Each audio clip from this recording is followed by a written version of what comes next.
Sometimes we can see evil coming from a mile away. We hear something awful has happened, and we hear about the person who did it, and we think, I could see that. It was only a matter of time. But then there are crimes that we never see coming.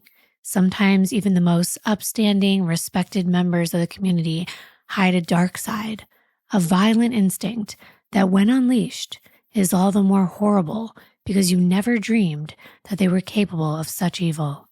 This is a story of one of those men and how one innocent, unsuspecting family paid the ultimate price.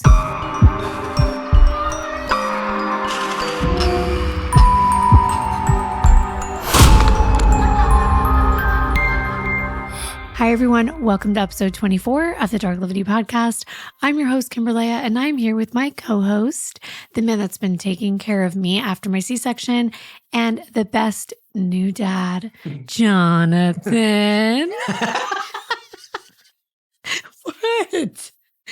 What, baby? I don't know why I laughed like that. Hi, Darklivity. It's the dark downward slope into the degradation of the human mind and the consequences that such darkness brings to light. Before we begin, don't forget to subscribe, hit the notification bell so you don't miss one of our videos, and thank you in advance for your patience.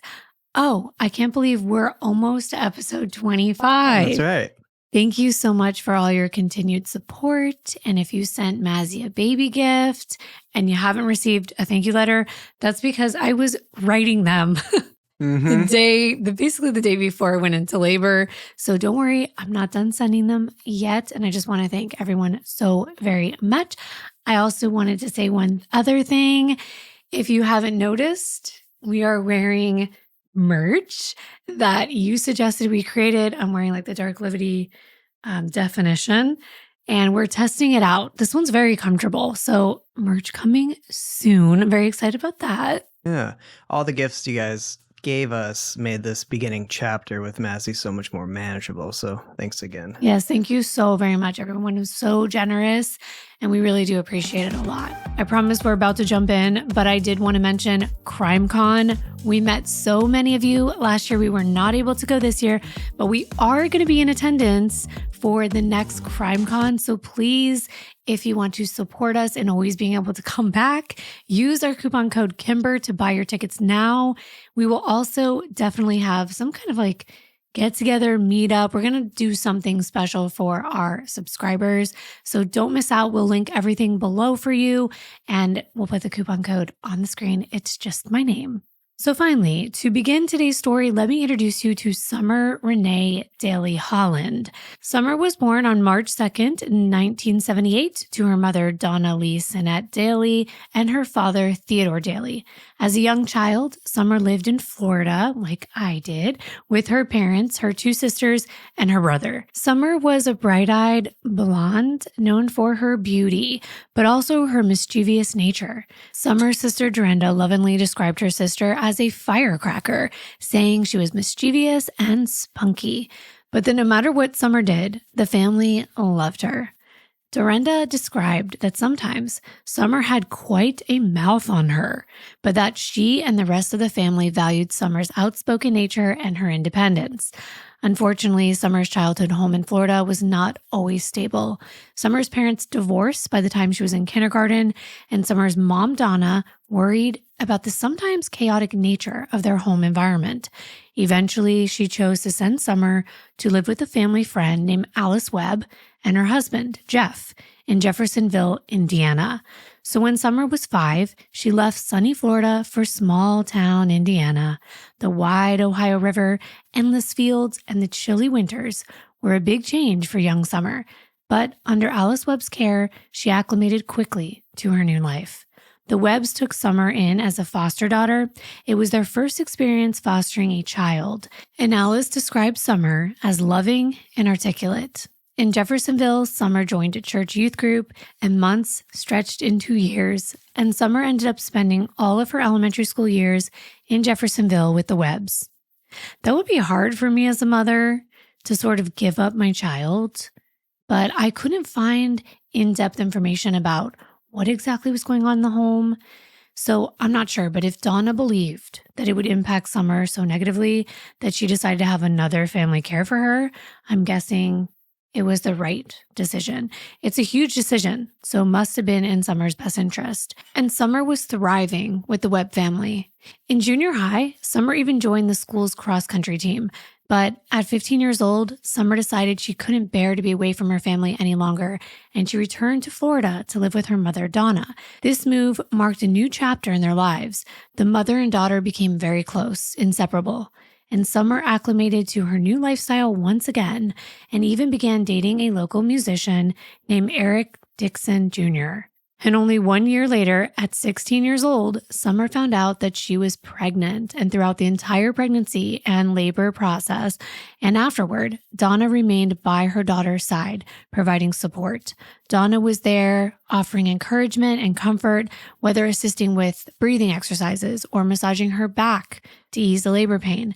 Donna's presence was a constant source of strength for her daughter. Dylan Charles Daly was born on July 16th, 1995 to his mother Summer, who is now 17, and father Eric Dixon Jr. Dylan's arrival was premature, requiring him to spend several weeks in the neonatal intensive care unit, but Dylan fully recovered and became a huge part of Summer's world. Everyone could tell Dylan changed Summer's whole world. She loved him so much. I mean, of course she did, but sometimes you don't know how much you can love someone so quickly than when you have a baby. We are feeling that right now. It's true. It's like instant love. I had no idea what to expect the moment Mazzy arrived, but it did invoke this massive sense of love and inspiration. Yeah, I immediately was just like so in love with her, wanted to take care of her, didn't want anything to happen. I mean, I'm still like that. I'm looking at her every 5 seconds on a monitor right now. You're still doing that with Shyla. Yeah, of course. Back to the story. Family members described little Dylan as a little clown with a smile that just would light up a room. He was always goofing around, sticking his tongue out and making everyone laugh. But Summer and Dylan's father, Eric, were not a match, and the pair decided to go their separate ways, with Summer being the primary caregiver for little Dylan. When Summer had to decide where to raise Dylan as a single mom, she remembered her happy childhood in Indiana. So she decided to move to Clarksville, Indiana, only about 5 minutes from where Summer had grown up in Jeffersonville with the Webb family. Now, with all of Donna's kids grown up and her being so close with Summer, she decided to move to Indiana as well so she could be close to her daughter and grandson and help out with anything they may need. Donna was from Indiana originally, so it made sense for her to pack up and go back to where she had more family and friendship connections. That summer, when Dylan was an infant, Summer would bring him to play in the pool at the new apartment complex, and it wasn't long before Summer met someone new. She was still 17 when she met Greg Meyer. They connected at the pool apartment complex. Greg was a local welder, and he lived there as well, so they hit it off right away and got along so easily that it felt like fate. The two quickly fell in love and moved in together. Despite not being biologically related to Dylan, Greg loved and raised him as if he were his own. Dylan even referred to him as Daddy. Greg played an active role in Dylan's life, providing him with love and support. Now, Summer, Greg, and Dylan seemed like the picture-perfect family, and it wasn't long before Summer was pregnant with her second child. On November 27th, 1996, when Summer was 18, she gave birth to her daughter, Marissa Christine Meyer. Once again, Donna had been there to support her daughter throughout her entire pregnancy and childbirth and was by Summer's side when she gave birth to little Marissa. She was just as beautiful as her mother. I mean, to me, Summer looks like a beauty queen with the big blonde hair, the volume, the 80s volume, and the bright white smile and the big blue eyes. And like I said, she just has that beauty queen look. And family members said Marissa looked like a little China doll. I love her almond-shaped blue eyes, and the similarities between mother and daughter didn't end there. Marissa had an attitude just like her mom, but she was also always full of smiles and loved nature, especially butterflies, dandelions, and flowers. Even Summer's mom, Donna, had the same beauty queen look to her, so I think it runs in the family. Now, Marissa and Dylan were the youngest nieces, nephews, and grandchildren of the large Daly family. They were the babies, and they were loved and doted on by everyone. Greg and Summer were happy together, but both were young, and raising two kids gets expensive. With two children under the age of 2, Summer stayed home most of the time to take care of the kids, relying on public assistance to help with the bills. It was tough because Summer didn't even have a high school diploma, so it was Greg who took on the bulk of the financial responsibilities. He worked a welding job to make ends meet, but the couple often came up short, causing frequent arguments. And as many of us know, when a relationship is plagued with constant disagreements and stress, it's a fast track to things falling apart. It's hard to have romance and intimacy when there isn't a solid foundation when it comes to careers and being financially stable. And eventually, the couple's financial struggles got the best of them. They ended up splitting up in 1998, around Marissa's first birthday when Summer was 20 years old. But the couple agreed to be civil for the children. In Greg's opinion, they were just young and they both fought a lot. He said it was bad for a while, but once the couple separated, they were able to work things out. They were civil and they established regular visitations. I mean, that is hard. I was a single mom at 29, and that was difficult for me. So I can only imagine how hard this was for a 20-year-old, doesn't have a lot of life experience. Like we said, doesn't have a high school diploma, wasn't working. It's very hard to establish a strong relationship while you're struggling to make ends meet and raise two babies. But luckily, Summer was able to get a federal rental subsidy so she could start over on her own. And they moved into a 2-bedroom, 1-bathroom home at 1044 Kehoe Lane in Jeffersonville. And Donna was living nearby at the time. She was right there to lift the burden and help Summer so she could work and also so she could have somewhat of a social life.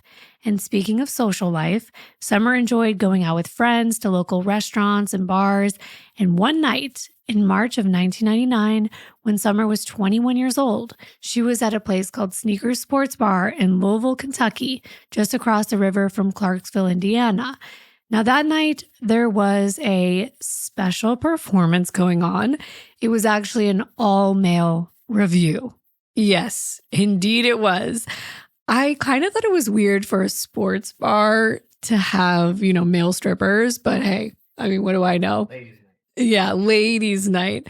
Well, as Summer is enjoying the show, one of the dancers catches her eye. He's tall, he's athletic, with dark hair and brown eyes, and Summer could not take her eyes off of him. She turned to her friend and she said, "I'm going to marry that man." For Summer, it was truly love at first sight. And as the night progressed, Summer eventually got the opportunity to meet the dancer, whose name is Kelly Holland. Now, Kelly worked at this bar part-time as part of a group of all-male dancers. It was a side gig that he did in addition to his main 9-to-5 job. Before we move on, we'll tell you more about Kelly Holland. He was born in October of 1971 to his parents Patricia and Keith Holland. He was 27 years old when he met Summer, and Kelly, unlike Summer, was born and raised in the area. Much like Summer's parents, Kelly's parents were also divorced, so he grew up in Harrison County with his mom and his older sister in a mobile home right near the area's only 4-way traffic signal. It was a really small town with only one storefront and lots of old, modest homes. Now, Kelly had one sister, but unfortunately, she was born with an intellectual impairment and she needed lots of care and supervision. Kelly was often the one who had to step up and help out with his sister.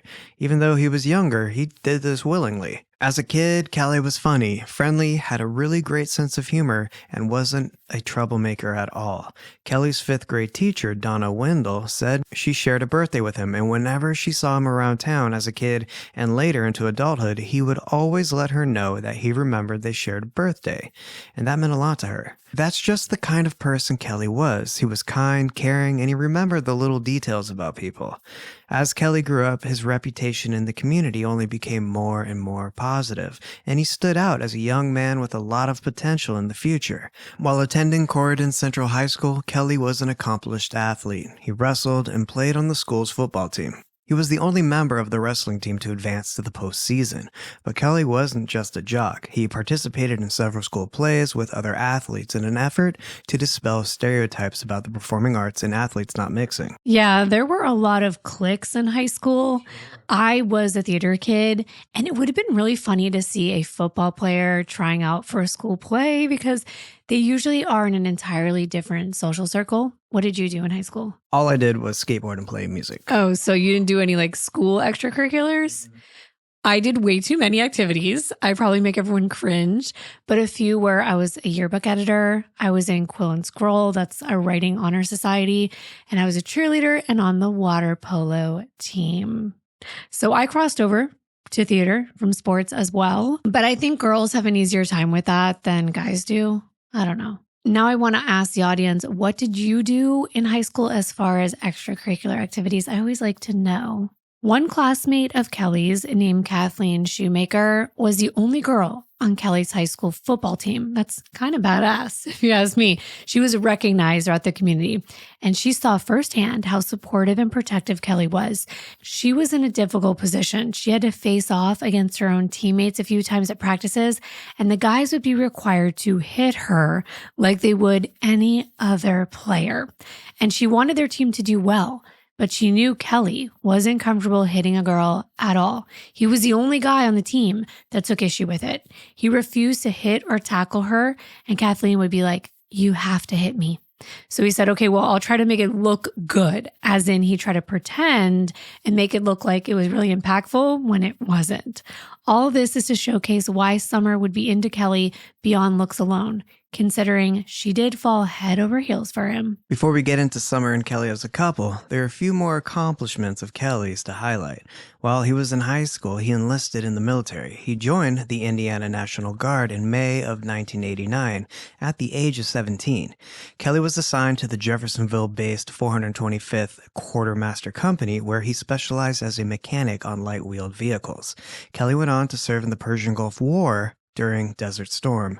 And so, when Kelly returned from war, he was a well-respected veteran, coming home after risking his life for the United States. Kelly remained in the Army Reserves and began to search for a job that would allow him to provide for himself. He switched between a couple of hourly jobs like Walgreens, a construction job, and even a clerk at a gas station, but no matter what job he did, his coworkers noted he was a hard worker. But he wanted to make more for himself, and finally in February of 1997, he landed a position at the Kroger grocery store's big distribution center. He was 25 years old at this time, and this wasn't an hourly job. It was actually salaried, so he was moving up in the world. The job paid an annual amount of $27,000, or today it would be $53,000. Plus, Kelly had his wages from the Army Reserve. So unlike some of Summer's past love interests, Kelly was more stable, and he settled into civilian life. He was known around the community as a clean-cut, soft-spoken veteran, and Summer thought very highly of him. He was like her dream man. And by the summer of that year in 1999, they were officially a couple, and their relationship was a whirlwind. It was like something out of a fairy tale. Everyone could tell how in love they were, especially because Summer wouldn't hold back. She was always bragging about Kelly. She'd call up her older sister and spill about everything that was happening between her and Kelly, and he was great with her kids. And he even wanted kids of his own one day. Oh, and I should mention this. When they began officially dating, Kelly stopped dancing at the sports bar, and I'm sure there will be some judgment passed upon him, but when you're young, you've got the looks, and you want to make some extra cash, especially as a dude, I think he would jump at that opportunity and not take himself too seriously. But now that they were a little family, they all moved into a mobile home off Edwardsville, Galena Road, which was kind of in the middle of nowhere by my standards. Personally, all I see is like a lot of green all around, but it is kind of a pretty area. When little Dylan's 4th birthday came around on July 16th, they threw him a birthday party at their home. Even his father, Summer's ex-boyfriend, Greg Meyer, was invited, and they had a great time. Summer even introduced Kelly to Greg's mother, Terry, and she could tell he was kind, hardworking, and Summer finally had what she always wanted. And that's why these cases make me even more sad, because I know what's to come. The couple ended up getting married only 6 months into their relationship, applying for a marriage license on December 2nd, 1999, and marrying just a few days later in Jeffersonville at the Army Reserves Unit headquarters on December 5th, 1999. The reverend that married them, Reverend Brenda Burney, said it was obvious that the couple was head over heels for one another. At the wedding, Summer wore a white dress and a huge smile, clearly overjoyed to be marrying Kelly. He stood next to her, strong and in full decorated military uniform. They looked like a beautiful couple. Summer was thrilled about the marriage, and she told one of her friends, "This is just so right. He's perfect." She wanted to share her happiness with everyone. She even reconnected with her foster mother, Alice Webb, the night of her wedding. She actually called her with the news that she was married. And she also had to apologize that she didn't invite Alice to the wedding. They had sadly kind of lost touch when Summer moved back to Florida when she was 15. And Alice had promised Summer when she was a little girl that she would help her pick out her wedding dress someday and do her hair for her big day. They met for lunch a few days later to reconnect, and Summer happily showed her pictures of the wedding ceremony. And before they finished, she asked Alice if she would accept the honor of being Dylan and Marissa's godmother. Summer said she was trying to raise her children right, to respect themselves and others, and she knew Alice would be a good role model. It wasn't just Summer that was happy. The whole family loved Kelly and saw how great they were together. Summer's older sister, Dorinda, said Kelly was a good, hardworking guy. Kelly had a strong, close relationship with Dylan and Marissa and was so happy to be their dad. Soon after the couple married, Kelly focused on his work at the Kroger Distribution Center and on being a husband and father. The family moved into a split-level home at 1685 Wiseman Road, southeast, about 6 miles from Corydon, Indiana. Corydon was about a half an hour from Louisville, where Kelly and Summer had met, but the couple was excited to start their new life out in the country. Aerial views of Corydon showed wide expanses of green fields, pastures, grain silos, barns, and houses dappled throughout the countryside. The community was small and safe, the type of place where most people didn't even lock their doors. For Kelly and Summer, it was the perfect place to raise a family. Summer's mother, Donna, again lived nearby, under 30 minutes away, so when Kelly went to work, Summer's mom often came over to help her with the kids. Dorinda said the two women worked together to raise Dylan and Marissa. Summer had everything she needed in Corydon: love, support, and safety. I noticed they also had a lot of land. They had 16 acres of land, and it really is out in the middle of nowhere. I always wonder what people do that live out in places like this, because I've only known the beach life and city life, but I have enjoyed a cabin in the woods, so I guess I can see the appeal. The house had a long driveway. It was big. It had 4 bedrooms, 2 bathrooms, a garage, and good schools nearby for when the kids were old enough to start kindergarten and beyond. I'm sure the cost of living was low in this area as well, which could help them. Their rent was only $750 a month, and for such a big house, that's actually really good. Summer loved being a mom and taking care of the kids while Kelly worked, but she did confide in her sister that she'd be lonely at night when Kelly was still working and she was home alone with Dylan and Marissa, especially when the children went to sleep and the house was quiet. Kelly would often work really late night shifts, and it was labor intensive. The warehouse would get all these shipments, and then they would have to compile them to be distributed to all the stores in the area and beyond. It could be a grueling job with very long hours, but Summer knew Kelly's work was essential for them to be able to be financially stable. But Summer's biggest problem wasn't loneliness. It was their new neighbors. Neighbors can make or break a place to live. We've probably all been there. If you have a crappy neighbor, forget about it. It can be literally a living hell. And well, Summer began to have problems with her neighbors about 4 months after moving in. I'm wondering if any of you have any stories that you might want to leave in the comments for us to read. I have had neighbors hate me because I had a kid. Yes.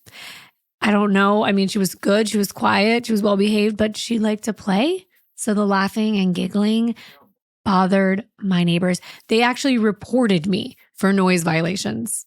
Okay, sorry, we're just humans over here, but I've had way worse. That's just one story. What about you guys? And what about you? Before the studio, I used to make music in my condo, and the neighbors did not like my taste in music.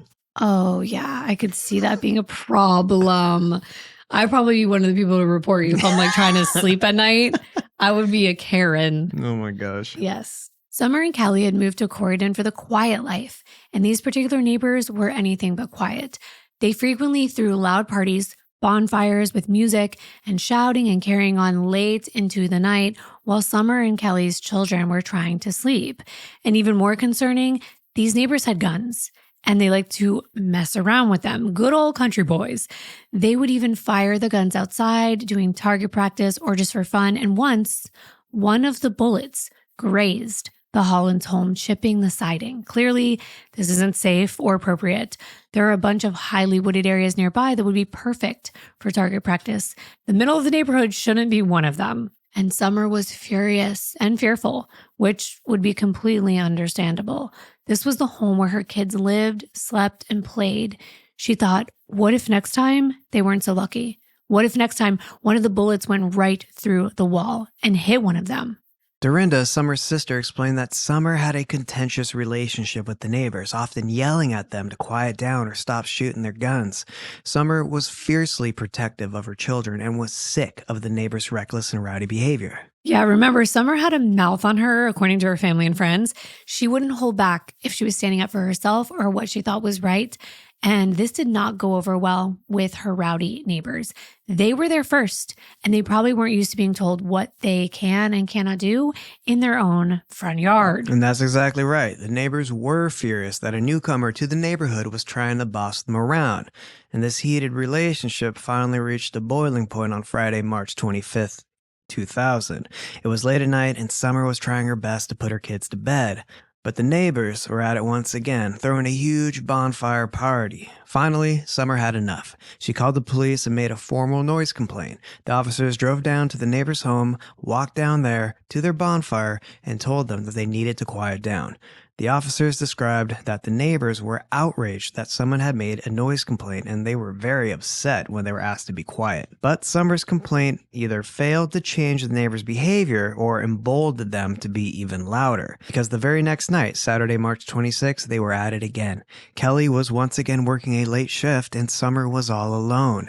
She was so scared that she called her mom at 8:45 p.m. that night, asking her if she could come over and stay the night. She told her mom the neighbors were being loud and rowdy again, and she wanted someone in the house just in case something happened. Donna went over to be with her daughter and make sure everything was okay. I have to just stop and say that her mother sounds so caring and so helpful. Not everyone has someone like that in their life that supports them, protects them, and cares like that. Yeah, she was very lucky to have a mother like Donna, and as we know, this was typical of Donna and Summer's relationship. The two were incredibly close, and that it wasn't unusual to find Donna at Summer's house, especially on nights when Kelly worked late. Donna was also, in my opinion, quite young. So that's another reason they probably got along so well, and Donna was able to do as much as she did. She was only 49 years old. That's only 7 years older than me, and Summer was 22. So I guess it's not all that uncommon. I mean, my mom was 19 when she had me, so she always seemed like a young mom to me, especially compared to my friends' parents.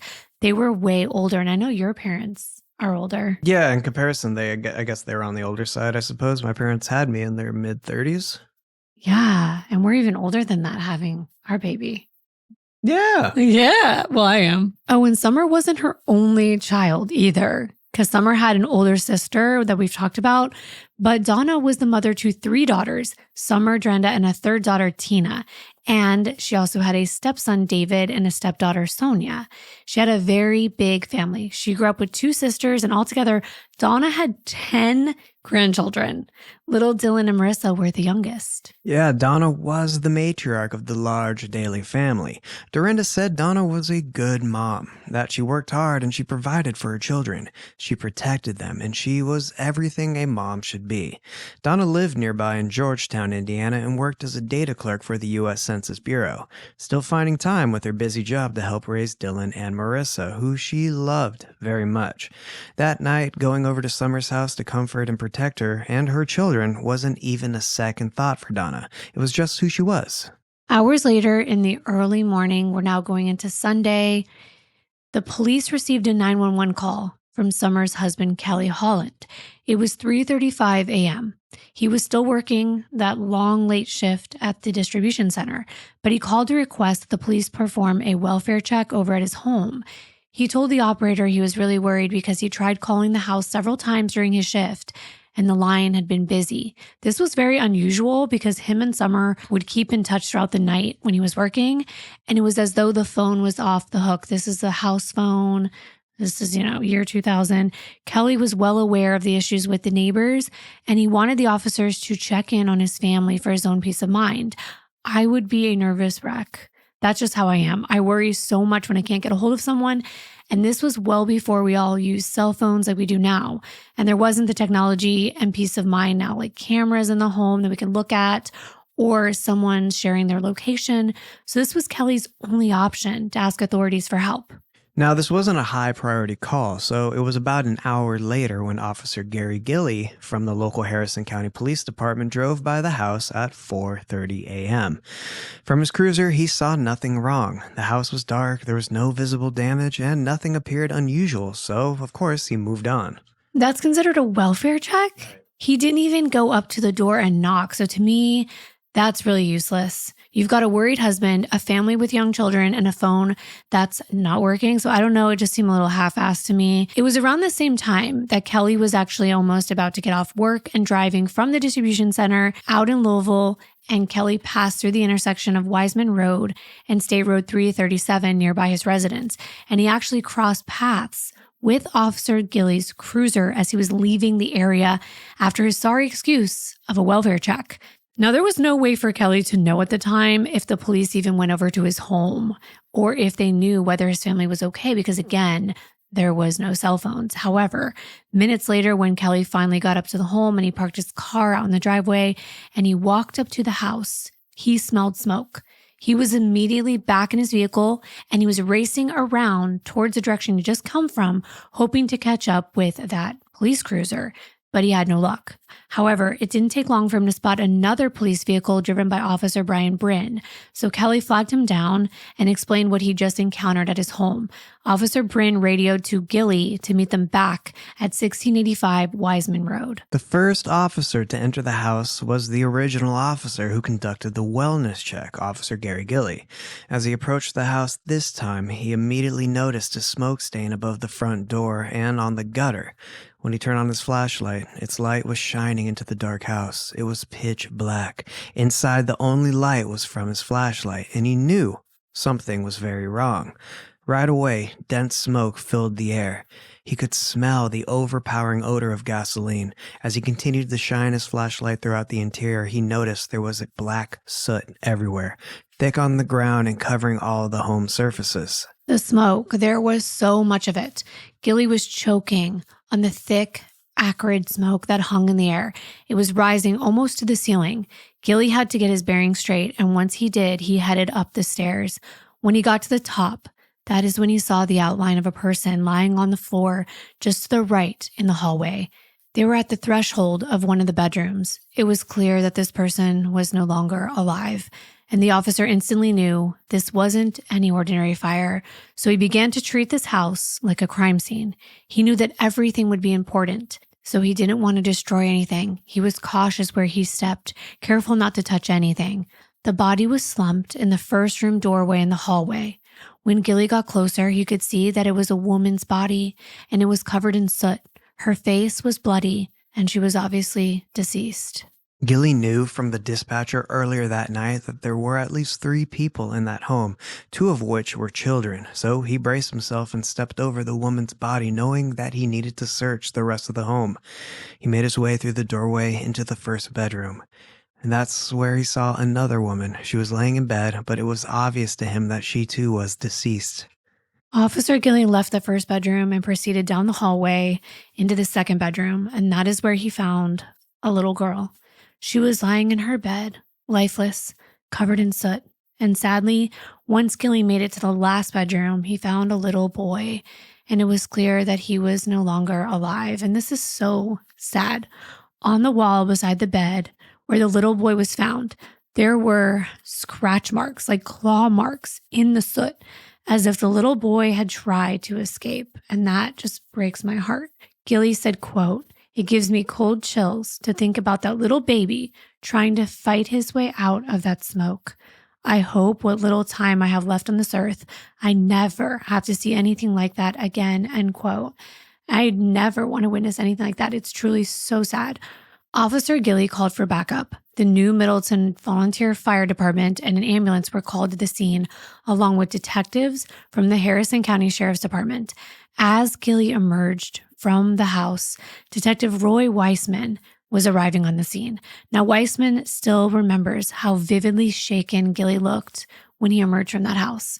Weissman said he knew right then they were dealing with something serious. He had worked with Gilly for a very long time. He was a Vietnam War vet. He had seen a lot of terrible things in his life. If he was this affected by something, then it had to be bad. Gilly and Weissman immediately called in for more reinforcements. State police, fire marshals, paramedics, the Federal Bureau of Alcohol, Tobacco, and Firearms, and the coroner. They knew that they needed as much help as they could get to deal with what they described as the most evil act they had ever witnessed. While all this was going on, we have the husband just waiting outside, wondering what the hell is going on inside his home. He was in an anxious, worried, and terrified state, just pacing outside, and at one point he even tried to run inside the house to see where his family was, and the officers had to restrain him. Yeah, you'd have to hold me back. I'd probably run around to the back and force my way in. I mean, he had to know that it wasn't something good, with more officers, investigators, and personnel arriving on the scene. Exactly, and EMT John Gott had just arrived to examine the victims inside. He was able to confirm that all 4 of the individuals were pronounced dead at the scene.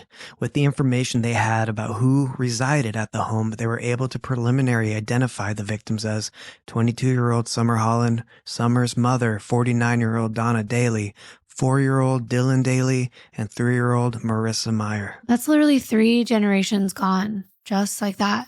It's heartbreaking. It's shocking how fast your entire life can change and how fragile life is. Every time we do these cases, I can't help but be so grateful for every single day I have on this earth. The Harrison County coroner, Martin Wiseman, was called to the scene for initial evaluation of the cause and manner of their deaths.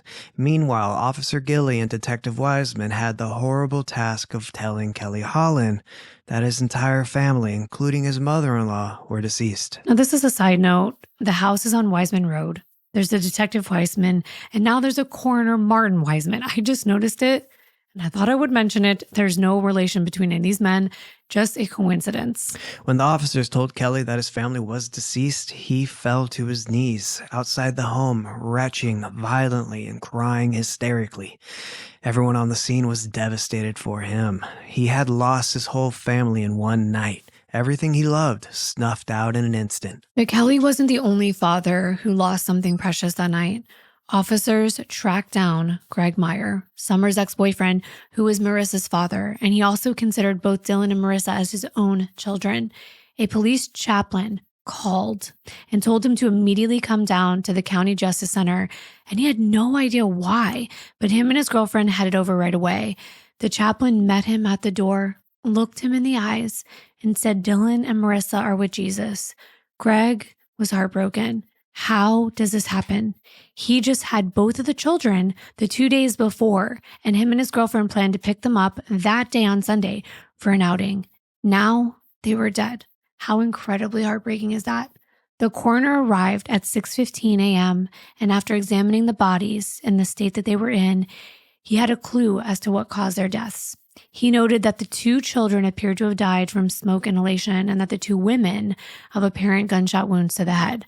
He said that the county would retain the bodies for autopsy to confirm these conclusions, and by midday, all 4 bodies were transported to the medical examiner's office, and the cause of death was confirmed. Summer had been shot in the back of the head with an exit wound in the front, which matched a 9mm bullet. It appeared as though she had been sleeping when the shooting occurred. Her mother was found in the threshold of the bedroom door to where Summer had been found, and she was shot in the front of the head with an exit wound in back, also matching a 9mm bullet. It appeared as though she probably heard the gunshots and came to see what happened to her daughter, and the killer was still in the room and shot her as she came through the doorway. Sadly, both children did die from smoke inhalation, and the manner of death for all 4 victims was homicide. Wow. I know what I'd think at this point. Of course, I already know, but I think a lot of you are thinking what I would be thinking with what we know was happening in this neighborhood at the time. The whole day, authorities began to notify all of Summer's other family members and tell them to meet over at the County Justice Center, just like they did with Marissa's father. One by one, they came there and found out the horrific news. Dorinda captured the depth of the family's loss, saying, quote, "Not only did we lose our mother and our baby sister and the littlest niece and nephew, we lost 3 generations in one night," end quote. The family had no idea who would have done such a thing, saying that Summer and the family had no enemies that they knew of. The horror of the crime ignited the police's determination to find the killer. The investigation began immediately. In the morning hours of Sunday, March 26, before the sun had even risen, officers performed a preliminary investigation of the home, searching for any trace that might lead them to the perpetrator of these heinous acts. With the help of the fire marshals, the Harrison County officers noticed that the fire seemed to have been set on purpose. There was an obvious fire pattern that started in the entryway of the home, and its trail went up to the stairs in a way that indicated the presence of an accelerant, like gasoline. Yeah, and as a matter of fact, there was a section of the carpet that appeared to have been ripped up and actually drenched in gasoline. Plus, there was a strong odor of gasoline going through the house, and fire marshals determined that the only reason the entire house hadn't burned was because the fire sucked up all the oxygen and it put itself out. And that reminds me of the Chad Ensel case. Do you remember that? That we did on this channel. That fire also put itself out. Y'all need to watch that video afterward if you haven't already. I'll link it above and below.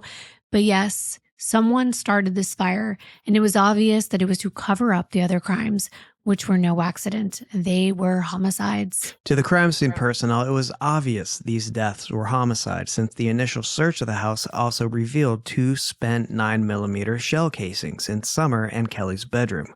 Where Summer's body was found was 1 cartridge under the bed, although no gun was found. To gain an understanding of who the victims were, and of course because it's standard procedure, officers knew they had no choice but to speak to Kelly Holland.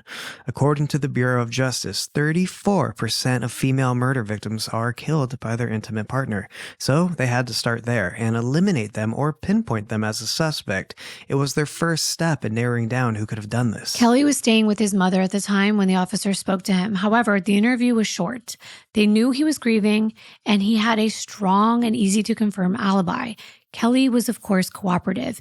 He wanted to help find the person who did this. He answered all the officers' questions, and Kelly explained that he worked at the distribution center over the state line in Kentucky, which is almost an hour away, and that's where he was that night. It's tough because though family members are dealing with the loss, police have a lot of questions. And in this case, they wanted to know whether Kelly owned a gun. Since we know there were shell casings found at the scene, Kelly stated he did not own a gun and he did not have access to a gun. The officers were also taking notes about Kelly's demeanor, which is always important, and they noted that he was acting appropriately for the circumstances. He was genuine with his answers and a likable, kind guy. As a matter of fact, one of the Harrison County prosecutors knew Kelly, so he added his opinion when he heard about the news of what had happened to Kelly's family, and he knew detectives would be interviewing him. When Kelly was just a little boy, the prosecutor had actually been his Little League baseball coach. He knew Kelly and wanted to provide insight into who he was, so he told detectives, quote, "You're going to have to find out who did this, because it wasn't Kelly. He's a good guy. He'd never do anything like this," end quote. Just because they were interviewing him didn't mean he was even a person of interest. And he wasn't, especially after they were able to corroborate his alibi with his boss and the timesheets at the distribution center. His time clock showed he clocked in at 9:31 p.m. on Saturday, March 25th, and clocked out at 4:25 a.m. on Sunday the 26th. But they had to do their due diligence. So they asked Kelly for the clothing that he'd been wearing that night because they wanted to test it for gasoline, and he willingly provided everything to them. They did not end up finding any accelerants on the clothing items, and on top of that, there was no physical evidence at the crime scene linking Kelly to the crime. So after ruling him out, the detectives started to look at other potential suspects. Someone had murdered an entire family, almost burning down their home in the process. They couldn't have just vanished into thin air, and the officers were determined to find them. Kelly provided them with information about who Summer was, her habits, and of course, what had been going on with their neighbors. He didn't know anyone who would necessarily want to hurt his wife, but she definitely exchanged words with the neighbors. The Harrison County detectives and the state police now had a lead. They thought it was suspicious that Summer had an altercation with these neighbors the night before the murders. So officers canvassed the area of Corydon where Kelly and Summer Holland lived, but didn't find a lot of information. Fortunately, due to the area's rural nature, houses were spread out, making it difficult to gather information efficiently. None of Kelly or Summer's neighbors recalled hearing or seeing anything suspicious at the time of the murders. Furthermore, the Holland family had only resided in the house in Croydon for 4 months. As a result, the neighbors were unable to offer a significant amount of information about their behaviors or habits. One neighbor, who described herself as a light sleeper and even slept with the window open that night, said, quote, "The dogs didn't even bark. You seldom see a car go down this road. To have something happen like this is really strange," end quote. Another neighbor said they hadn't heard anything and hadn't been awakened by the crime. It only realized something was happening when he saw the flashing police cars and ambulances. In many interviews, people repeated the same sentiment. They couldn't believe this had happened in Croydon. It was supposed to be safe here. How could something like this have happened in their town? Looking into police records, detectives found out that less than a week before the murders, police were called to the house on 2 occasions. Once, Wednesday, March 22nd, the first report came in that the neighbors were shooting off their guns and shooting the Holland property. So police came out to the residence and spoke to the neighbors. Then, just the night before, on Friday, the neighbors actually called the police on the Hollands and reported that there was loud music coming from their home. I was thinking that this was more of a retaliation Yeah. than something that was really happening, because why would Summer be blasting music with 2 young children at home? Exactly. Total retaliation. Yeah, that didn't happen. I mean, I don't know, but I don't think it did. I mean, it's clear Summer had issues with the neighbors and had even taken matters into her own hands and yelled at them herself. So with evidence of police reports and even Summer's sister telling detectives that she was scared of the neighbors and that Summer heard loud noises on the night of the murders, which caused her to call her mother and ask her if she could come over, detectives were going in this direction. So they went to the neighbors' home and interviewed them.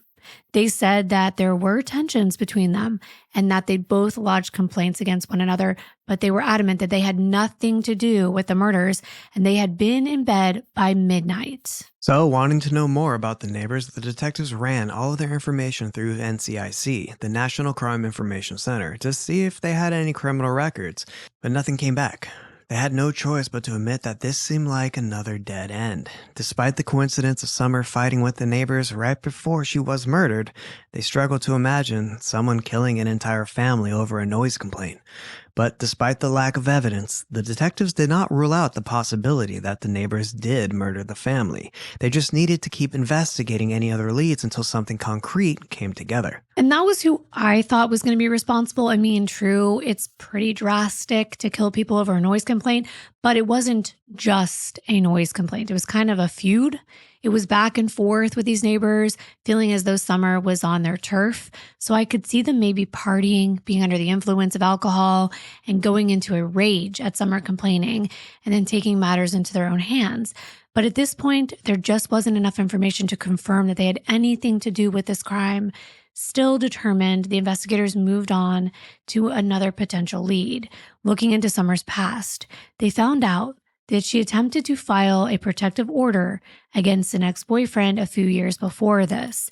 If this ex was dangerous enough for Summer to seek this restraining order, they hypothesized that perhaps he could be involved in the killings. But an interview with this ex-boyfriend turned up another dead end. The boyfriend had an alibi, and they concluded he couldn't have had anything to do with the murders. As the investigation continued, Kelly had to bury his wife, mother-in-law, and both children. Kelly's mom, the Daly family, and the community all pitched in with preparations. Kelly's mom, Patricia Holland, told the media that Kelly was just heartbroken. And just one day following the murders, he had to spend all day planning a funeral. She said, quote, "It's a tragedy. And this time, people need to respect our sorrow and pray for us," end quote. The family created a fund to cover the cost of the 4 caskets and all funeral expenses. Community members donated to assist. Neighbors also created a memorial in front of the Hollands' home. Against the Hollands' fence, mourners erected 4 wooden crosses. There were 2 tall crosses, one emblazoned with Summer's name and the other with Donna's. And then there were 2 smaller crosses bearing Dylan and Marissa's name. Butterflies were drawn on Marissa's cross and dinosaurs on Dylan's. Oh, that would be quite an emotional sight to see. I sometimes see crosses like that with the flowers and little gifts and teddy bears right next to the road and on highways, and it always makes me stop and think for a moment, wondering what happened to that person that's being memorialized there. It's even more sad considering that we have 2 small children in this tragedy. And there was even a baby spoon placed between the 2 crosses, a reminder that these 2 children were just babies, taken from the world far too soon. In a newspaper image of the memorial, caution tape hangs behind the fence, creating a disturbing contrast to the loving memorial, a stark reminder of the horrible way this family had lost their lives. On Thursday, March 30th, a joint funeral and visitation was held at the Bean Blossom Caesar Funeral Home in Corydon for all 4 of the murdered family members. The funeral drew a huge crowd of mourners, with the procession stretching over 3 miles from Corydon to the gravesite. The town turned out to express their sadness and their horror at this unprecedented event in the community's history. Dylan, Summer, Donna, and Marissa were buried at Walnut Ridge Cemetery in Jeffersonville, Clark County, Indiana. The 4 were buried under a shared headstone. The headstone is comprised of 3 interlocking hearts surrounding the name Daly. The center heart bears Dylan and Marissa's names, featuring a portrait of the 2 of them together. The heart to the left bears Donna's name under the remembrance Loving Mother, while the heart to the right bears Summer's name under the phrase Loving Sister. The headstone was adorned with blue butterflies, perhaps as an homage to Marissa, who always loved them. As the community mourned the loss of Summer, Donna, Dylan, and Marissa, detectives were still hard at work on the case. The chief of police of Harrison County, Rolla Purtle, said that they don't work these kind of cases every day, so they weren't going to mess this up. And then, just only a few days after the murder, the police finally got what they thought was a break that they had been searching for. They received a call from a fellow guardsman, a man in Kelly Holland's National Guard unit, and this man, who wanted to remain anonymous to the media, told the police that he might have relevant information that might be connected to the murders. The guardsman informed the detectives that he had seen the news and become concerned. According to the guardsman, Kelly had approached him a few days before the murders and asked him to borrow a gun because of the issues with his neighbors. Kelly had explained everything to him, the rowdy and loud parties, and that his wife was scared to be home alone. So he wanted the gun for protection so that they could feel safe in the event that anything escalated. They would have a way to defend themselves, considering these neighbors were using guns and already shooting close enough to hit their home. The guardsman stated that he had provided Kelly with a 9mm handgun and ammunition, and that Kelly had yet to return the firearm. Okay, this does sound pretty incriminating, but on the other hand, the issues with the neighbors was a valid concern. The cops had been out there, reports had been made, and I could see the Hollands wanting to protect themselves, but a 9mm is also the caliber of bullet used to kill both Donna and Summer. So did someone use the gun that the guardsman provided to Kelly, or shockingly, was Kelly himself involved?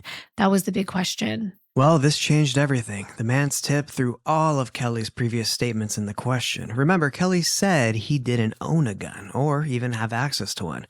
Now, it's not true. He didn't own one, but there was proof that he had one in possession. Right. But let's say the fact that he borrowed a gun, which by the way is a popular caliber handgun, let's say it had no connection to the crime. Maybe he was afraid to mention it because it would implicate himself. Exactly. He's the spouse. He knows he's going to be looked into, and maybe he just didn't want to deal with the authorities breathing down his neck. But then again, wouldn't you want to provide all the information you could to solve your family's murders? So it's kind of sketchy. Yeah, but even though it was plausible that Kelly borrowed the gun as a deterrent in relation to the neighbors, the investigators weren't buying this story.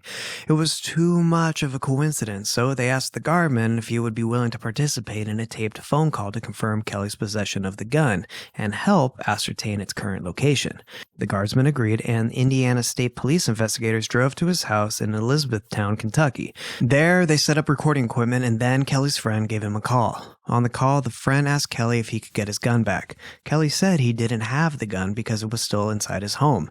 He said he couldn't get to it because the house was still a crime scene. While the call didn't provide detectives with the specific location of the gun, it was crucial for the investigation because it proved that Kelly had access to one. So he lied to them. The authorities now knew that he had the means to commit the murder. With this crucial part of Kelly's previous statements proven to be false, the police decided to look more closely into Kelly's other assertions. First, they returned to his workplace at the Kroger Distribution Center, and this time, they didn't just interview Kelly's boss, but also Kelly's coworkers. Their goal for the second visit was to determine whether it could have been possible for Kelly to leave work, be gone for a few hours, and return without anyone noticing. The investigators checked his time clock records again just to be sure, but once again, the official record supported Kelly's story. It stated that he clocked in at 9:31 p.m. and clocked out at 4:25 a.m. with no break. But as I said, the investigators went further this time and spoke to Kelly's coworkers. Interviews with other employees slowly began to reveal a different portrait of Kelly, one that diverged from the upstanding community member that police had heard about from everybody else. I wonder if any of you suspected that this case was going to go in this direction. Well, just wait, because they're still at the beginning with nothing concrete. Some coworkers described Kelly as hot and cold. Others called him moody. One of the other coworkers says he's either not saying anything to you or he's talking your ear off. So there was like two versions of him. Most concerningly, though, one coworker noted that Kelly had told a few guys at work that he thought his wife was having an affair and that maybe one day he would leave work and go home and catch her. This definitely raised a red flag for the officers, not only because it implied that there were problems in the Holland marriage, but also because it indicated that Kelly might have a way to sneak out of work without anyone knowing. When officers looked into this, they were informed that Kelly had been assigned a special role at the distribution center on the night of the murders. Rather than his usual job, Kelly acted as what's known as a porter. The job required Kelly to clean up various places in the distribution center, leaving him alone in isolated parts of the building for long stretches of time. No one had been checking on him. Normally, Kelly couldn't have left work and returned without anyone noticing, but as a porter, coworkers confirmed that he could easily have been out for a few hours without anyone realizing. With this revelation, the officers decided that they needed to test both Kelly's work clothes and his vehicle for the presence of any fire accelerant. Previously, they had just tested his street clothes, the clothes he was wearing when he arrived to the family's home on the morning of March 26. But now the police enlisted the services of accelerant-sniffing dogs from the fire marshal's office and used them to check Kelly's work coveralls, shoes, and his blue Camaro that he'd been driving the night of the murders. Guess what? The dogs alerted on all three of those things: the coveralls, the shoes, and the interior of his car. With this evidence mounting against Kelly, officers called him back to the station to question him again. I mean, this is all very incriminating, but I'm sitting here thinking, really? Could this be true? He was a guy without a criminal record of any kind. The only thing he had in his background was a speeding ticket. But of course, they had to look into him more. First, the detectives let Kelly know that the scent dogs had discovered the scent of accelerant on his work clothes and his Camaro. But Kelly had an explanation for that. He told the detectives his car had simply run out of gas and he had to fill up a gas can. When he was in the process of refilling his car, he spilled some of the gasoline from the canister. A likely story. However, as they pressed him about this excuse, Kelly gave them yet another explanation for having handled gasoline recently. And when we say they pressed him, this could be them bombarding him with questions like, when was this? What gas station did you go to? Where's the receipt? Did you use cash or a card? Did anyone see you that could vouch for you? That's, bombarding him with all these questions. And when a person trips up when they're providing answers, they usually either give up and they say, okay, you got me, or tell the truth. Or in Kelly's case, they give a more detailed and maybe different reason for, in this case, handling gasoline. He offered a more elaborate story. He said he and Summer had just recently moved in a few months earlier, and they were doing a bunch of house projects. They had been planning to do some yard work that weekend, and he said he needed gasoline to burn leaves and other yard debris in a sinkhole behind their home. So he went to a store, it was like a convenience store called Thornton's, and he purchased 4 canisters of gasoline to use for this yard work. However, he said that after he drove for a while, the fumes from the canisters were filling the car with this smell that was really overwhelming. So he stopped on the side of the road, poured out the canisters. He told the officers he had done this on his way home on I-71 near the Zorn Avenue exit. Interesting, but plausible, I guess. Sure, but officers searched Kelly's route home, and especially the particular stretch of road near the exit Kelly mentioned. They didn't find any gasoline or gas canisters anywhere. Also, upon comparing the shell casings found at the crime scene to the ammunition provided by the guardsmen, the lab determined they were a match. Based on these discoveries, detectives obtained a search warrant for Kelly and Summers' home to search for the gun. However, the search yielded no positive results. Also, I just have to mention, when you have gas canisters, they're made for gas, so you wouldn't have this smell because they're like tight, right? And he could have put them in the back, but then he told them that he didn't have gas canisters, so he filled up windshield wiper containers. I don't know. I just wanted to mention that. I saw it in the report and I was like, okay, so he filled up something that's usually made for water, and then they couldn't even find those anyway. So while all this is going on, detectives are also talking to those close to Summer about her relationship with Kelly.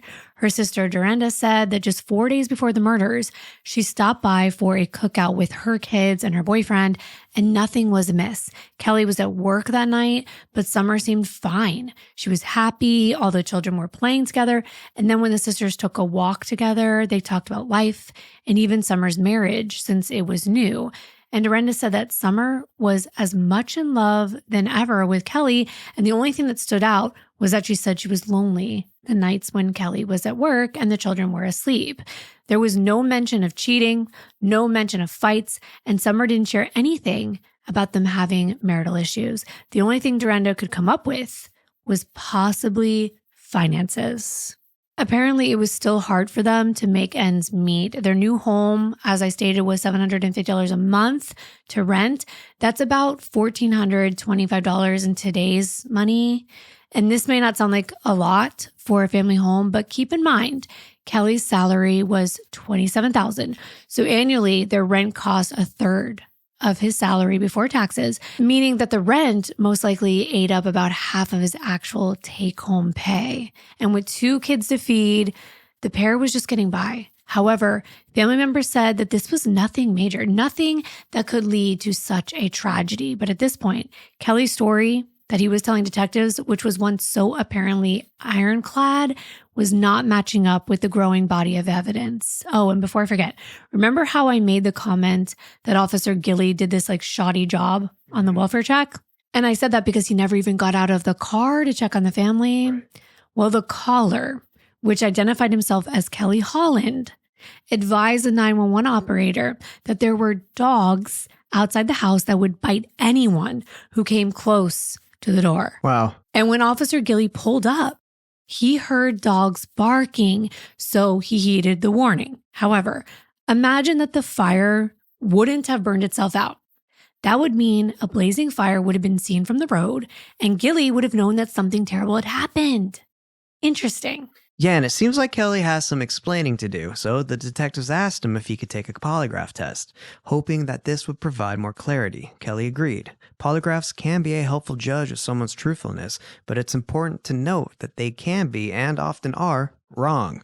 Thus, polygraphs are inadmissible in court. However, police departments often still employ them as one helpful data point among many. They are also used to kind of shake up a potential suspect, kind of rattle them a little because detectives are allowed to stretch the truth.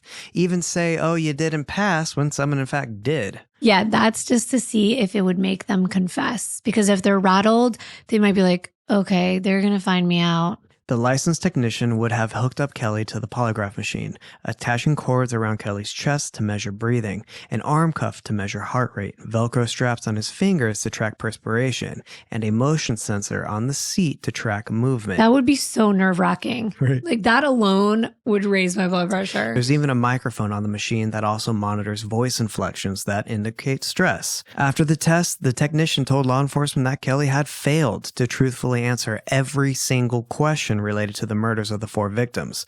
After the polygraph, when detectives sat down with Kelly and began to point out all the evidence against him, Kelly said he didn't want to be interviewed anymore. He just wanted to go home. Officers relented. They didn't have any solid evidence to hold him, so 2 detectives, Detective Clemens and Gilly, got in the car with Kelly and drove him back home. However, on the way, Kelly asked them to stop the car. He said if they pulled over, he would tell them what exactly happened the night of the murders. Intrigued, the officer stopped the car, then reminded him that he had the right to remain silent. Kelly still chose to speak. He hung his head and told the officers the following about his life and everything he'd gone through leading up to the night of the murders. Before I tell you what he confessed, I'm going to let you know this isn't the whole story. This was Kelly venting to the officers on the side of the road, not in an interview room, not being recorded, but more to get it off his chest. And there will be much more to come. A lot of your questions will be answered, I think. So wait until the end so you understand the entire picture. But that night, Kelly admitted things were not okay in their marriage. He explained that Summer had cheated on him, and though they were trying to work it out, he became depressed, and he was at the end of his line on the night of the murders. His job was too much for him. It was long, grueling hours, and for a while he had contemplated taking his own life. That's why he asked his friend for the gun. It was perfect timing, since Summer would not have suspected anything when she saw the gun, since the neighbors had been giving them issues. He left work during his shift with the intention of taking his own life. He got home, grabbed the gun, sat down on the bed next to Summer, who was sound asleep, and with the gun in his hand, he began to think about all the reasons to end his life, all the stress, all the things that were not going right. He also stated that he had initially lied to the cops about the gun because he thought it would look bad. He insisted that the fellow guardsman who lent him the gun had nothing to do with the crimes. Kelly said he sat on the bed, gun in hand, while his wife slept beside him, unaware of the danger of what he intended to do. Kelly reiterated what he had said to the coworkers, that Summer had been having an affair. But in his statement to the cops, it was no longer just suspicions or a hunch. He told the police that Summer had confessed her affair to him. He said he brought up the gun and began to place it on his own head, but as he moved it, it went off. He said he didn't mean for it to go off, but he realized that he accidentally shot his wife. At that point, he had no idea his mother-in-law was in the house. He wasn't aware Summer had called Donna over, but she came into the room as soon as the gun went off, and it scared him when she walked through the door. He said he didn't remember pulling the trigger and shooting Donna, but he wasn't in the right state of mind.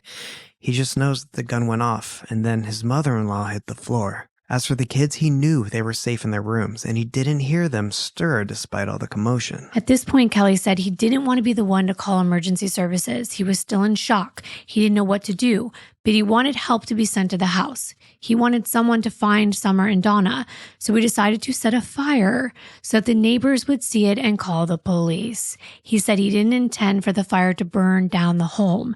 He only poured gasoline on the linoleum floor in the front of the house. That way it would be bright in front of their neighbors to see, but not move into the rest of the home. And then he truly thought the kids would be okay where they were. The neighbors would see the fire and help would be there quickly. I guess he didn't take smoke inhalation into consideration. But while fleeing the scene after setting this fire, Kelly informed the detectives that he disposed of the 9mm gun by throwing it into the Ohio River. Are we buying this version of events? I mean, I can see it being somewhat true, but I don't know. I don't know. This guy, finally feeling remorse, wants to repent to the officers and tells them his version of the events. I kind of believe it, but are we really going to believe a murderer? Why did he have gasoline? That's what I would be wondering. Right. He's sitting there on the bed, Summer behind him. He's shaking, scared, holding the gun tighter than he normally would, the muzzle resting against his head, his wife pleading, "Don't do this." His emotion, "You betrayed me." He backs out of him, taking his own life, slides the gun past his head, convulsing with sadness and rage as the muzzle moves away from his head. His hand pulses, and instead of squeezing, he pulls the trigger, unintentionally discharging his firearm. The shot hits Summer. Donna hears it, runs in. Now he's in a state of utter chaos. She comes in, he freaks, he shoots her too. Plausible, but like, what do we call it? Occam's razor? Yeah, totally. It's like, really? Okay. I don't know, but let's just wait. On Friday, March 30th, just one day after the funerals, Kelly Holland was arrested for 4 counts of murder and 1 count of arson. He was booked in the Harrison County Jail. With Kelly's confession and the strong amount of at least circumstantial evidence against him, detectives were confident that they had the person responsible for the murders, but they still were just as confused as to Kelly's motive. He had offered his version of events, but so much still did not add up. He had killed his entire family over an alleged affair that was now over, because that's what he said. Then he set a fire, but didn't mean to burn down the house or harm the children. He shot his wife accidentally when he planned to take his own life, but then never attempted to take his life after what he had done. Because wouldn't you have more of a reason to take your life after you just did that? There was so much about Kelly's story that just did not make sense. But just wait, because I promise you, you will get your answers. So just hang in there. It's all going to be revealed. The prosecutor informed the public, as well as Summer's family, that Kelly made a confession and that the state would be pursuing the death penalty. Under Indiana's law of murder, the death penalty can be applied if the victim is under the age of 12 or if the perpetrator commits murder during the course of carrying out another crime, such as arson. Kelly's case had two aggravating factors which supported the prosecutor's decision to seek capital punishment. Family members were confused, they were heartbroken, and they were shocked to learn that Kelly had been the one who murdered Summer, Donna, Dylan, and Marissa. Greg Meyer, Marissa's father, said he couldn't believe it, that Kelly had always seemed like a nice guy. He said, "You never think something like this will happen," that he had a big hole in his heart, and now he needed to patch it up. Things were going fine, and he didn't see any clues that they were fighting or that anything was going on. Greg and his girlfriend even had plans to take the two kids fishing that Sunday. Hindsight is always 20/20. But Greg's mother, Terry, said in retrospect that Kelly had been acting a bit off at the funeral. She said Kelly kept apologizing to her son, Greg, and now they think they know why. Kelly's arrest had ripple effects around the community as well. One local said, "People don't have too much pity. I think what tears people up is whoever did it lit a fire knowing that there were two children asleep." For other residents, the crime changed the way they felt in their community, which they had once perceived as so safe. One local said, "I sort of look over my shoulder. It's spooky considering it's right around the corner." Other Corydon residents who had known Kelly were even more shocked, saying the Kelly they knew from high school and around town would have never done something like this. A friend from high school said that they were totally blown away. The effect on the community was exacerbated by another tragedy. Just one day after the Quadruple homicide, which was actually cited as the worst crime ever committed in the community, a woman fired her gun off in a Corydon automotive plant. Residents were shaken, unable to believe that these two unprecedented violent events could happen in such a short time span. Some residents were even scared enough to go buy guns, wanting to protect themselves in a town that seemed too many to be changing for the worse. Oftentimes, families feel that catching the killer is the hardest part, but sometimes the legal battles after an arrest can be even more emotionally exhausting, putting the family through trial after technicality, after delay, before they're finally able to gain the closure that they crave. Unfortunately, Kelly's legal proceedings stretched out over a year before a final decision was reached, and the victims' families were dragged along for every miserable step. Kelly's evil deeds stole the lives of 4 innocent victims, forever devastating their surviving loved ones. And then, in the aftermath of the murders, Kelly continually refused to take accountability for what he had done. And this put the Mourning, Meyer, and Daly families through even more hell. The first hurdle in Kelly's case was the major decision of whether to seek the death penalty. Despite the fact that Kelly's case clearly qualified for the death penalty, this was not a decision that Harrison County Prosecutor Ron Simpson took lightly. In his 14 years as county prosecutor, Simpson had never had to consider the death penalty. There are many factors he had to think about when making this decision. One factor is the automatic appeals process that exists for death penalty cases. When a prosecutor seeks the death penalty, the Indiana Supreme Court is immediately notified. The case is placed on a special docket. There is an automatic appeals process after the verdict, which can extend as long as 15 to 20 years. These are things we don't normally think about. Yeah, and that's not even including the actual time of the case. Death penalty cases often stretch on much longer than others, sometimes lasting as long as 6 years. There are also additional requirements and instructions placed upon both the defense lawyer and the jury for death penalty cases. It does make sense. Deciding whether to sentence someone to death is a huge deal, and the courts treat it as such, but this means lots of time and lots of taxpayers' money. Sometimes this drawn-out process can create further trauma for the victim's family, who must wait decades for the closure they're seeking. Thus, while Ron Simpson considered many factors in deciding whether to seek the death penalty, he did heavily weigh the input of the Daly and Meyer families in his decision process. And that's why Simpson actually arranged a meeting with the families to explain this entire process, how death penalty cases worked, and to get their opinion on whether they would like him to seek the death penalty or not. In this meeting, he asked each of the family members to write a statement about how they felt about the death penalty. He said, "I've asked the family to give it a lot of thought and prayer because it's one of the most important decisions of their life." Now, Terry McCrary, that's Marissa's parental grandmother, Greg's mother, she shared with a local newspaper that she did not want Kelly to receive the death penalty because she doesn't want to drag this process out and because she wants him to think about this crime every day for the rest of his life in prison. She doesn't want him to be able to escape his actions, and a lot of people feel the same way. Before the decision was made about whether or not to seek the death penalty, Kelly Holland's initial hearing was held on Monday, April 3rd in Harrison Superior Court. And at the hearing, the judge appointed Lee Fink as Kelly's public defender. Kelly appeared unsettled and anxious at the initial hearing. And this was likely because of the presence of so many of the victims' family members. Remember, the Daly family is very large. Remember all the grandchildren that Donna had? The whole family showed up. There was many people wearing pictures of Dylan and Marissa pinned to their shirts. Marissa's grandmother said that they just wanted everyone to remember the children, that they were two precious, beautiful, good children. Kelly's next hearing was scheduled on April 17th to allow him to confer with his lawyer and decide on their course of action.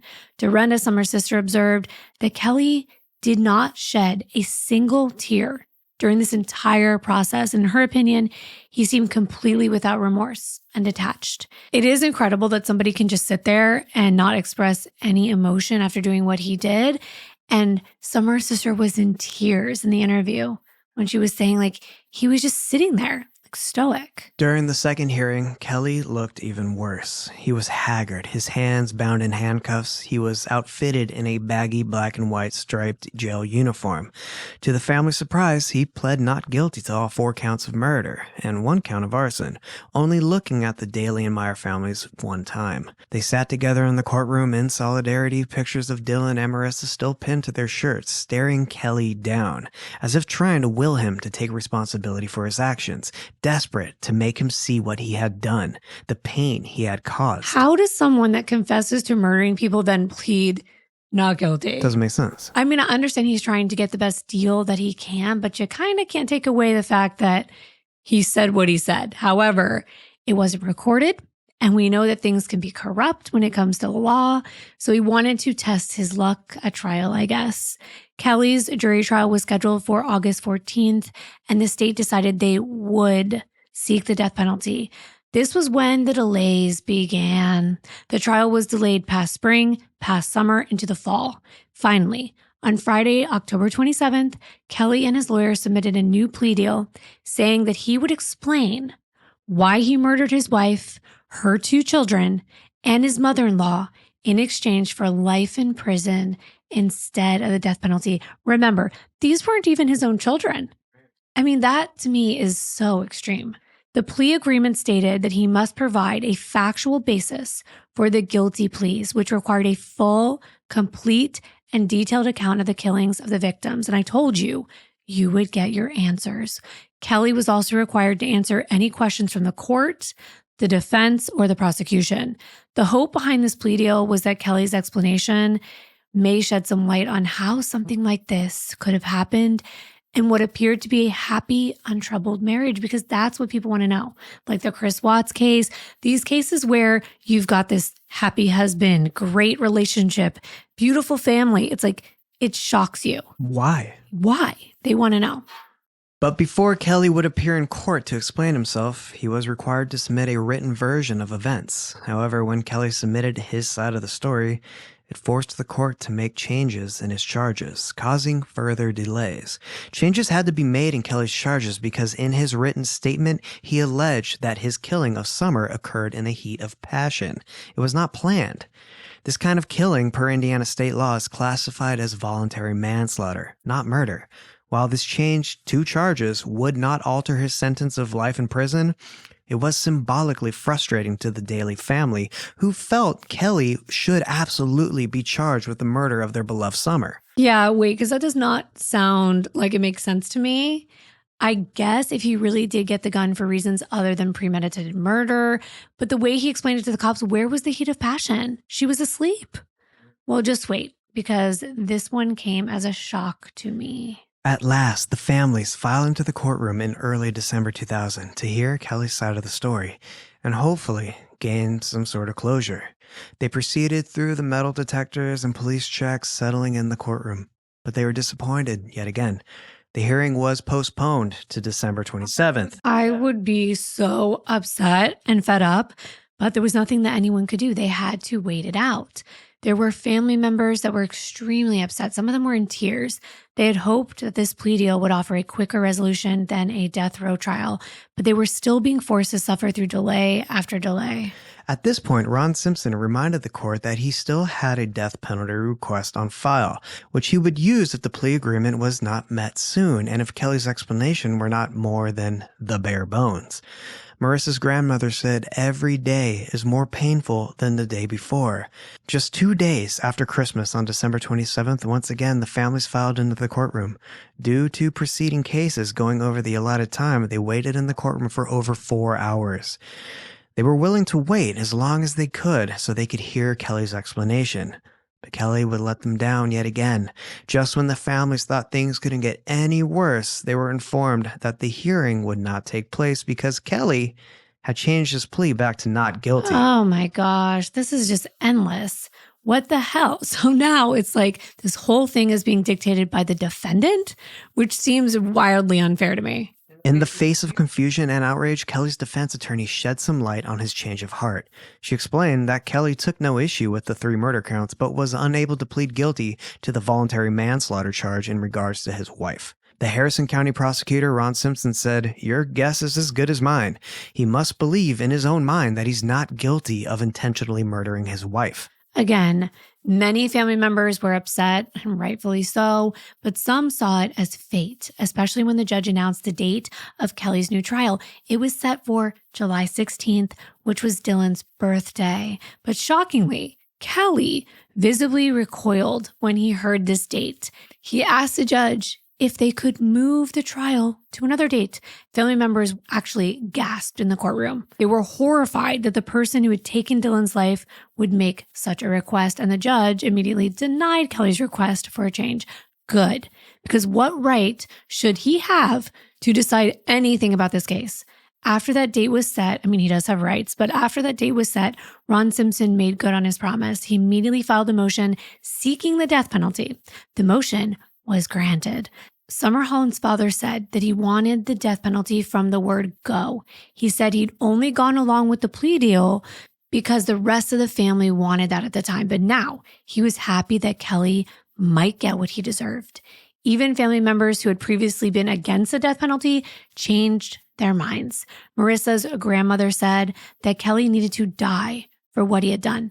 I'm sure many of you feel the exact same way. Finally, after all the delays and vacillations on Tuesday, April 10th, 2001, almost a year after his original trial date was scheduled, Kelly pled guilty.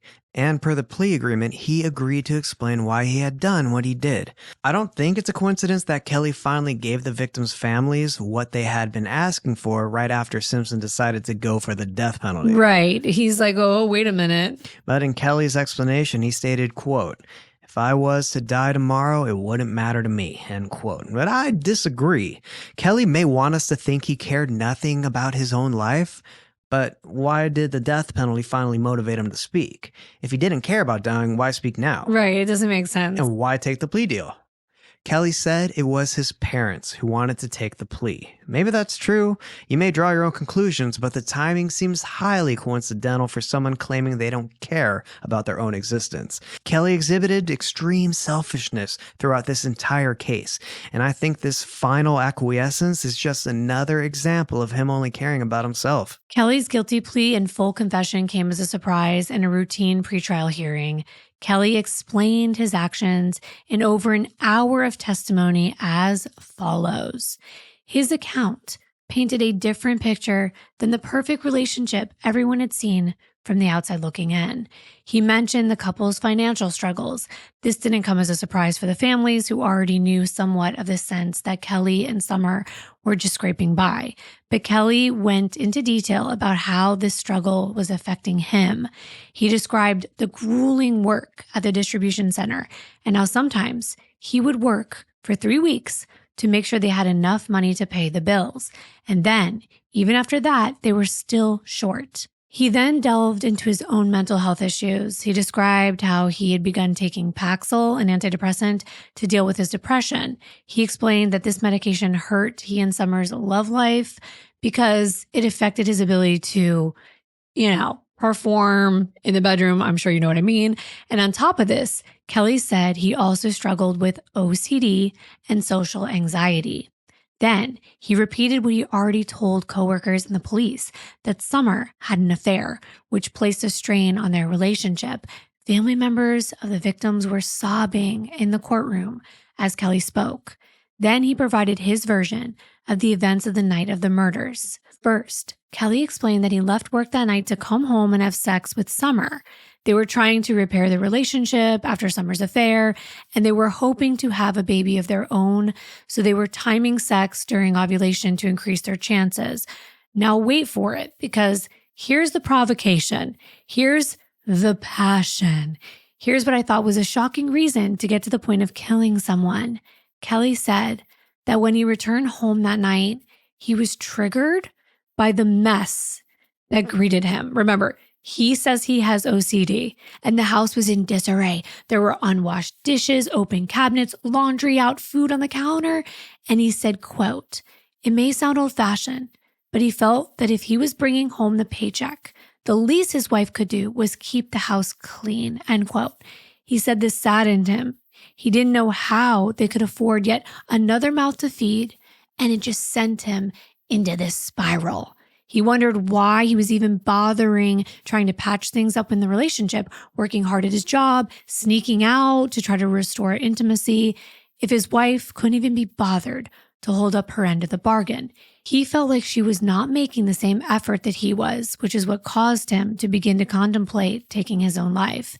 In his words, he said, quote, "I wanted to hurt her like I was hurting," end quote. That's how our house looks right now. I don't have OCD. I can live with the mess because I know at some point, it's going to get cleaned. But I will have you know, I think it was Law and Crime, and there was a case recently of 2 roommates and one killed the other one over extreme mess in their apartment. And when I was reading the comments, there were people that were like, yeah, rightfully so. Don't mess up my house. And I was like, wow, that's a real trigger for some people. Let's get back to his explanation. He said he went up to his and Summer's bedroom where his wife was sleeping and retrieved the handgun. Holding it in his hands, considering ending his own life to make the pain just go away, he said he suddenly began to hold his wife's head down and then moved the gun from his to hers, and he shot her. This is different from his original confession in which he stated he shot Summer accidentally. Then he explained when he saw his mother-in-law enter the room, he shot her too. Then he set the fire, pouring gasoline in the entryway and the dining room. He said he didn't know the kids were in the house. This also differs from what he told the police in his original confession, in which he clearly stated that he knew the children were sleeping upstairs. But in this version, he stated that he thought Greg, who had the kids the 2 days before the murder, still had both of them with him. I'm torn on that fact. Could he have possibly thought that?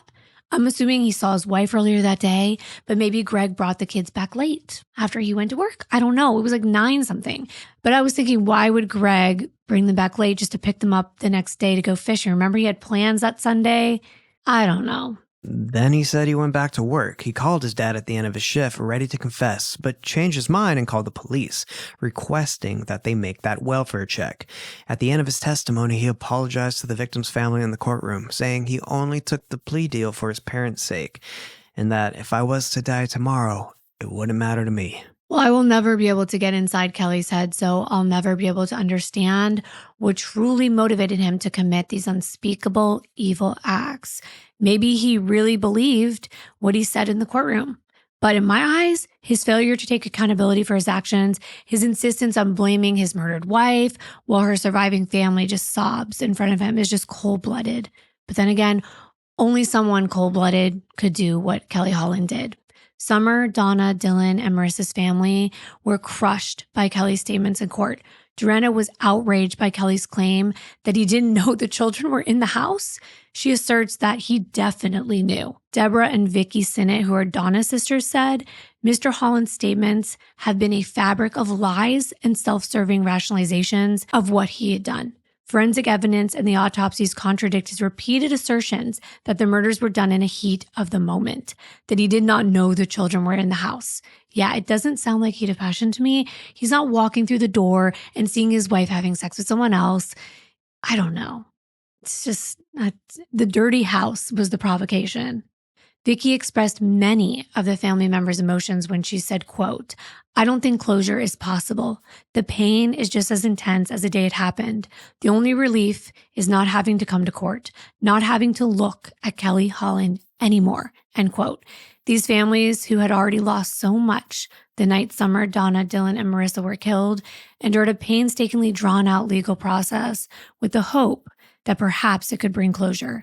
But Kelly Holland stole that from them too. Even the district attorney, Ron Simpson, who had been with the case through all the stops and starts, was confused and frustrated by Kelly's testimony, saying it has been difficult to get a clear picture of what actually happened the night of the murders, because Kelly's story changed several times. Simpson said, for example, Kelly had previously said that his wife was awake and held his hand and begged him not to take his life. At other times, Kelly said he meant to use the gun on himself and shot Summer accidentally.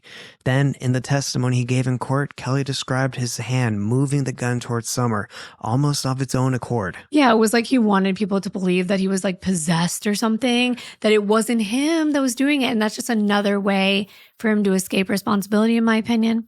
But Simpson said that the law is clear in Indiana. You can't pretend you didn't mean to commit a murder, but I'm pretty sure that's the law everywhere. And all that was left for the families to endure was this sentencing hearing.